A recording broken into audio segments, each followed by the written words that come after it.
So today has been quite weird. Quite weird indeed. I went viral on Tumblr by accident. I posted, I mean, most of anybody who's seeing this video will already know that I posted a dramatic reading of a ridiculous millennials are killing X article. And someone took a 2-minute snippet of it and posted it to Tumblr, where it's currently sitting at over 69,000 notes, which is reblogs and likes all combined. Hey, Dumbbutt, how you doing? And that drove a lot of traffic to the video. It's not... The thing about when something like that happens is every person who sees it on Tumblr is not going to go and give the video a view. That's just never going to happen. Most people are going to watch the highlight reel that gets posted to Tumblr, and then they're going to reblog it or like it, and then they're going to move on, and they're never going to think about it again. What are you doing? I have a hole in my shirt, partly because of these little ones, and they like to use it to climb into my t-shirt. So now, okay, get away from my pants, you little bastard. God. You little bastard, what the hell? Yeah, I know it's fun to bite at it. So not every person is going to click through and watch the full video. That's okay. I really don't expect that. But the thing to be wary of is when... This is why it's really bad when someone reposts an entire video from YouTube to Tumblr. They rip it and re-upload it. Oh, hello. Don't know if you can see her. She's on my shoulder right now. I don't want to do a selfie cam.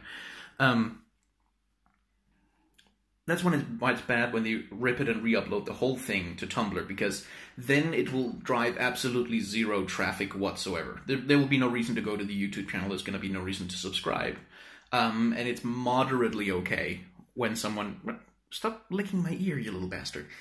And it's moderately okay when someone uploads a highlight reel, because the highlight reel will drive some traffic, even if it doesn't drive a ton of traffic. But the important thing is, if you upload a highlight, link back to the original, which, thank God, the person who posted the clip that went viral linked back to my video. If they hadn't done that, I promise you, the amount of views I'd gotten even from a massively successful Tumblr post would have been in the hundreds. It might have been less than 1,000, because when the source link isn't there, people aren't going to go bother trying to find it. They're not really going to bother. If someone posts the correct source link, then maybe you could be lucky and get a couple of thousand views, but, otherwise not. So the source link is so incredibly important. That's something I rage about on Twitter a lot, is the importance of proper attribution.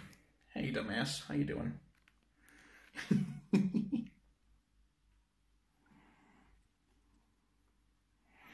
They like to climb on me. The importance of proper attribution, because without that, the original creator gets nothing. So anyway, I go viral on Tumblr, and I believe I'm still sort of in the process of going viral on Tumblr accidentally, and my YouTube video starts getting some views and stuff. But then, earlier in the day, I get an email from CBC Halifax, which is a subsidiary of the Canadian Broadcasting Corporation, which is like the Canadian BBC, basically. They're a radio station, apparently, a local one, who broadcasts over, I think, the eastern part of Canada, from a lady who would very much like to talk to me about millennial culture versus boomer culture, and sort of millennials are killing X articles, and what they mean, and how do you make you feel, and what do you think about them, and stuff like that. Which is the first time that has ever happened to me. I've been interviewed for things before. I've been on podcasts. Hello. I have done media stuff before and stuff like that, but the idea of being interviewed by a mainstream radio station for anything, that's an entirely new experience for me. So she called me from Canada, which is quite far away, and we talked for, I think, half an hour, or rather, I talked for half an hour. She asked me some questions, and I just pretty much went off and talked about whatever. For as much as hello, hi, you're on my shoulder now, okay. That's where you want to be, because you want to smell the wall for some reason. All right. What's up with you? Hi. Could I get you to say hi to the camera? No, I cannot. Oh, dumbasses. Little idiots. So I talk for about like half an hour, just kind of go off and bloviate on millennial culture and boomer culture and what did I think about the article and such. And apparently that's going to be part of like a thing they're doing on their radio program. You're destroying my pocket, you little asshole. She's biting my pants to pieces. No, God damn, it's all frayed. See, once upon a time, I had snacks in that pocket. I did it one time, and they figured out that the snacks are in there. There's no snacks in there now, but they can't quite let go of the idea that there might be snacks in there if we chew the pocket enough. Then maybe we can just stop that. Maybe we can get the snacks. But you can't get the snacks because there are no snacks, you little assholes.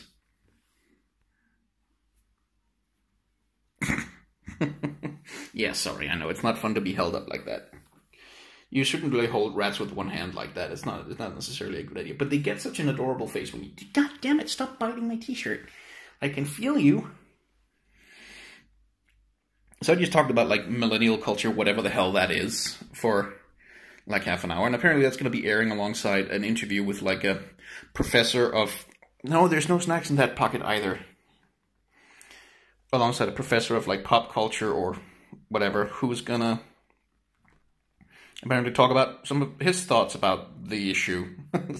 And that's weird. So apparently now I'm like the kind of guy who gets to comment on that kind of stuff for the radio. In Halifax in Canada, I really don't know how much that means. Or what you little dumbbutt, there is no snacks in there, I promise you.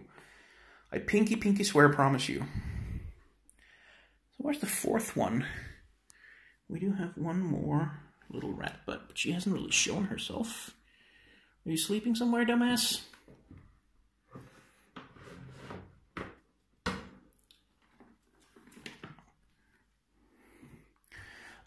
Whatever the hell that means. And, that's just weird to me. I just wanted to bring it up because it's weird. I've never tried to do that before. Oh, there you are. Hi. Hiding all the way in there. She doesn't like it when it's too bright. I've turned the lights on in order so that we can see the rats on the video, which is part of the point. But usually I would turn the lights off because they like the dark better. Hey. So that was just weird. It's just, I'm still kind of struggling to reckon with it, like to figure out how I feel about it, because... How do you feel about something like that? That you get to be on the radio and comment on whatever the hell millennial culture is supposed to be.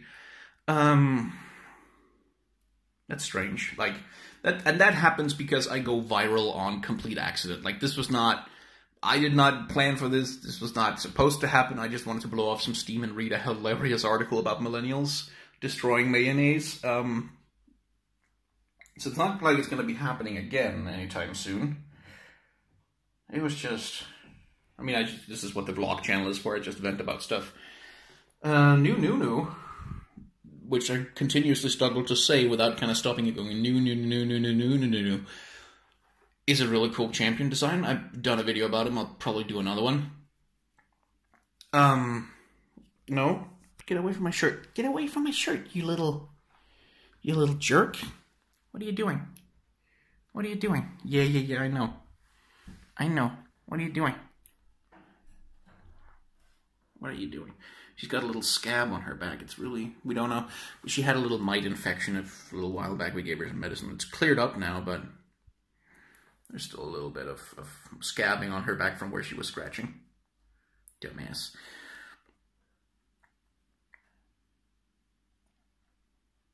She's always been a little bit sickly, or at least for a very long time now. She has trouble gaining weight, so she's a little underweight, and we can't really fatten her up because she has some lung trouble, some lung tissue that got damaged by an infection, and so she works very hard to breathe. Like she works a lot harder than most other rats to get enough air, and she's vulnerable to more infections that happen sometimes, and so she has trouble gaining weight because she's spending all her energy biting my damn shirt. No, but just on breathing, poor little girl. So we assume that she's probably going to be one of the She's probably gonna be the next one who dies. Just because her body is under a lot more stress and strain. And that generally translates into a shorter lifespan. Poor baby. And that's you just have to get used to that with rats, because they are not very long-lived. And they are a little bit fragile. Little dumbasses. But they're a delight while you have them. Where the fuck was I? Oh yeah, I posted a video about Nunu. I'm really happy about that champion. Like, a lot of people have been commenting that it feels like Riot took my advice, because a lot of what the new Nunu is, goddamn, is very much the kind of thing that I called for in one of my videos, where I talked about what would I like the new version of that character to be, and I talked a lot about I wanted them to focus in on a boy and his Yeti, like this fantasy of being a kid with a really big, strong friend who's really cool and who can help you out and stuff, and you can have adventures. And, I mean, I agree, Riot seems to have gone for that 100%, but I don't think it's because of anything I said. I think it's just because that's a sensible direction to go with for the character. Like, that's something that works. Hey, Nanny. How you doing?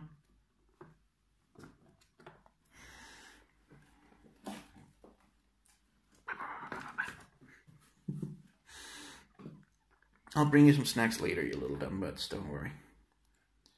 So I'm very happy about that. And in other news, or I don't know, news, in other moaning, complaining from me, I got like one of the most petulant messages I've ever had today on Discord from, like, someone sent me a message about a YouTube thing. I didn't have time to read it. I didn't really have time to respond to it, so I just kind of left it for a while. A message about they had some kind of trouble on my YouTube channel with the commenting. I don't even fucking know what it was. And then I'll deal with that later after I'm done with a fucking radio interview and managing the hundreds and hundreds of comments that are coming in, and dealing with my commissions and just trying to keep a lid on my life. And then it's like 12 hours later or something from the time when they send the message, or 24 hours, I don't know. And they send me a second message where it's like, well, I'd hoped you'd be able to answer me to some point during the end of the day. It's really disappointing that you haven't. And then I tried to respond to that by saying, hey, I've got a lot going on, could you maybe chill? And they've blocked me, I think? Or at the very least, they've left my server, which they were on, my Discord server, it was a Discord message I got.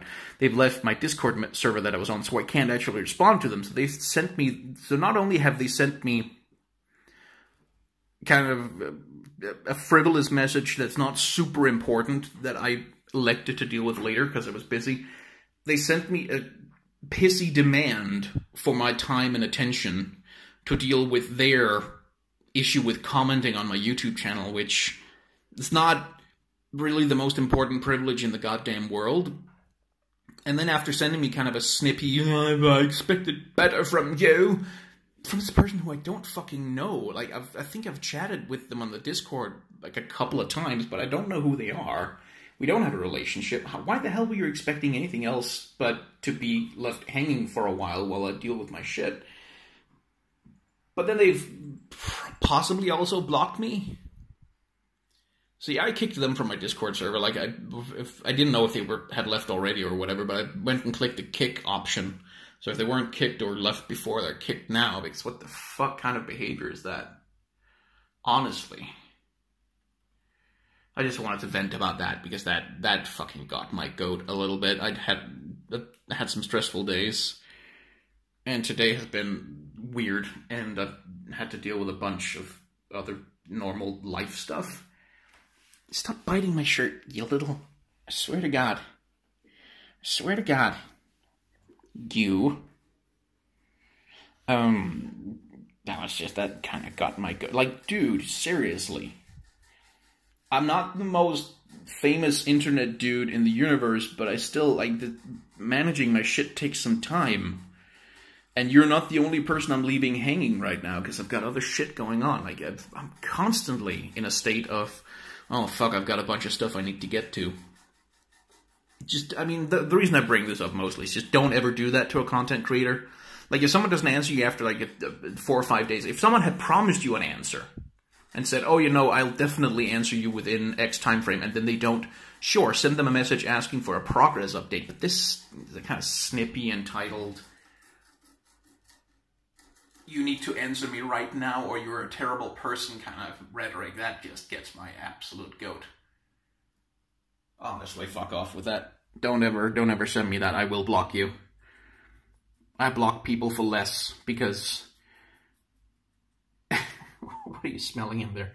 Because once you get to a point where, like, 100 people might send you something in a day, which is something that occasionally happens, you learn very quickly that you have to block the unpleasant ones, even if they aren't that bad, even if they aren't really a big deal, even if it's just a small thing.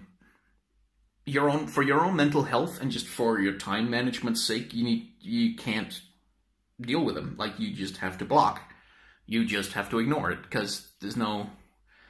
You have to take the interactions that can possibly be positive and kind of and enjoyable and productive for you.